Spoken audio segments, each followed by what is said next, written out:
Assalomu alaykum. Bu 17-normativ va bunda ChatGPTga prompt yozish orqali C++ kodini xatolarini aniqlashimiz kerak.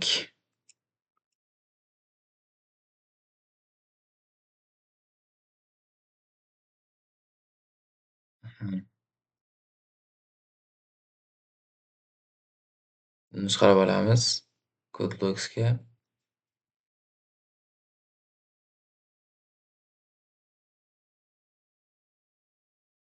tashlaymiz. Hop, vaqt boshlandi. Bu yerda stddan keyin har doim hamma katakni yopish uchun nuqta virgul ishlatamiz. Bu bizda qator bildirib tugaganini bildiradi C++ga. Deyarli hammasida bir xil xatolik bor. Menimcha bo'ldi. Mana, natija 10 chiqdi.